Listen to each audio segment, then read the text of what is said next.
Late हुआ ये बेहतर सर, जिस तरह गुज़िश्ता चीफ जस्टिस साहिबान ने गिलानी साहब को, नवाज शरीफ साहब को घर भेजा, जो उनका किरदार रहा, उसकी आप नहीं समझते उसी की वजह से देखो, ये ये तरीकाकार कभी नहीं होता। ये स्टेट के 3 अर्गन होते हैं, एक पे चेक एंड बैलेंसेस करते हैं। अगर वो वज़ीर आज़म जो है ना कोई कानून से बालातर नहीं है, अगर कोई वज़ीर आज़म सुप्रीम कोर्ट समझता है उसने कानून की वायलेशन की है तो ज़रूर घर भेजे।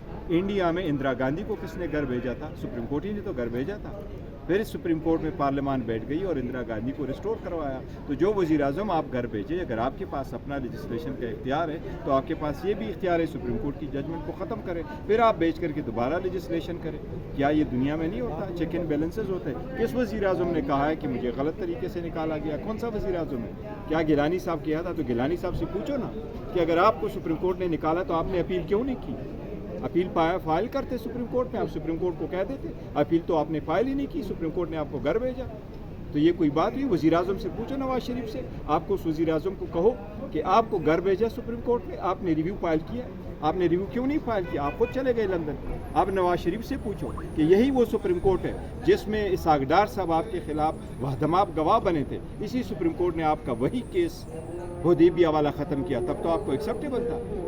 डिसीजन आ जाए आपके फेवर में तो बड़ी खुशी हो, और डिसीजन आपके खिलाफ आ जाए तो आप जज पे चढ़ाई करो, ये तो नामुनासिब। पिशावर का देख लें, Peshawar high court, Sindh high court, Islamabad high court, उसमें यही तरीकाकार है। जो 5 सीनियर तरीन जजेस होते हैं उनमें से एक चीफ जस्टिस बन देखो, जाता है। इससे जो भी है उसमें से सुप्रीम, वो आईन में ये नहीं लिखा था। आईन में लिखा था कि सीनियर मोस्ट जज सुप्रीम कोर्ट ऑफ पाकिस्तान या जो चीफ जस्टिस ऑफ पाकिस्तान होगा उसके असूल थे। जरदारी ने जो रेफरेंस भेजा एज अ प्रेसिडेंट, जिस वक्त कासी साहब को वो ले रहे थे और रियाज खान साहब को नहीं ले रहे थे, उस वक्त ये हुआ था कि सुप्रीम कोर्ट के पास रेफरेंस भेजा और सुप्रीम कोर्ट ने कहा कि नहीं, ये असूल उधर भी अप्लीकेबल होंगे कि सुप्रीम कोर्ट हाई कोर्ट का सीनियर तरीन जज बनेगा।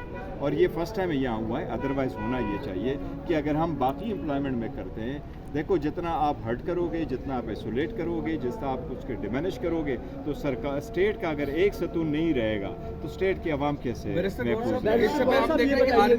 आर्मी में भी यही है कि आर्मी चीफ की जो तकर्री है वो भी इसी अंदाज से होती है। तो सीनियरिटी के असूल को बालाताक रखते हुए अपॉइंट हुआ इससे अदलिया में बड़े दरारें पड़ेगी। और हाई सुप्रीम कोर्ट ने यह असूल जजेस के केस में तय किए थे 2002 में मुशर्रफ के दौर में कि सीनियरिटी को प्रिंसिपल बना के करना चाहिए। फिर हाई कोर्ट के जजेस के लिए जरदारी साहब ने जो रेफरेंस भेजा था उसमें भी सुप्रीम कोर्ट ने कहा कि उनको देखना चाहिए। आईन में ये लिखा था कि आप सीनियर मोस्ट को ही रखिए। अगर सारे जजेस एक जैसे हैं तो आप किसी जज को इसको पीछे इसलिए ना छोड़े कि उसने आपके खिलाफ जजमेंट दी है। ये सुप्रीम कोर्ट है, इसी के खिलाफ हक में और खिलाफ जजमेंट को नहीं देखना चाहिए, सीनियरिटी के असूल को देखना चाहिए। सिर्फ सुप्रीम कोर्ट कब जा रहे हैं इसके खिलाफ? नहीं, देखो लोग जाएंगे, मैं ये नहीं कह रहा।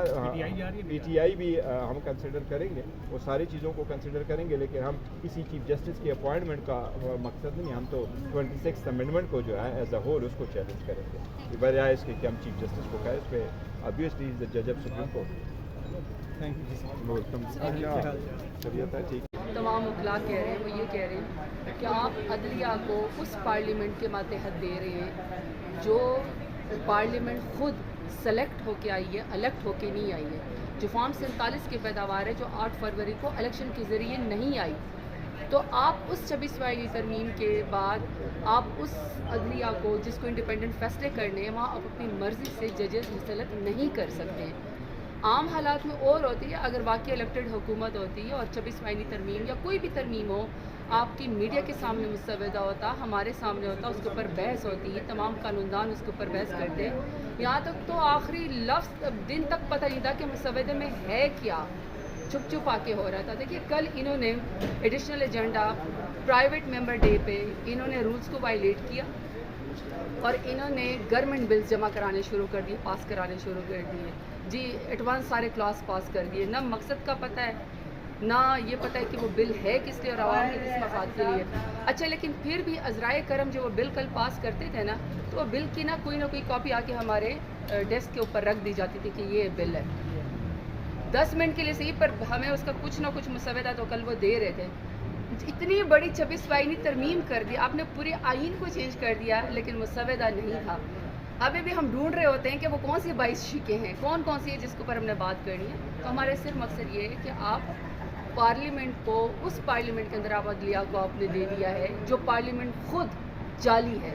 جو خود پارلیمنٹ فارم 47 کی پیداوار ہے جو 8 فروری کو ووٹ کے ذریعے نہیں آئی. تو جب ووٹ کے ذریعے نہیں آئی ہے وہ اتنے بڑے انڈیپینڈنٹ جوڈیشری کے فیصلے کیسے کر سکتی ہے؟ Thank you. میڈم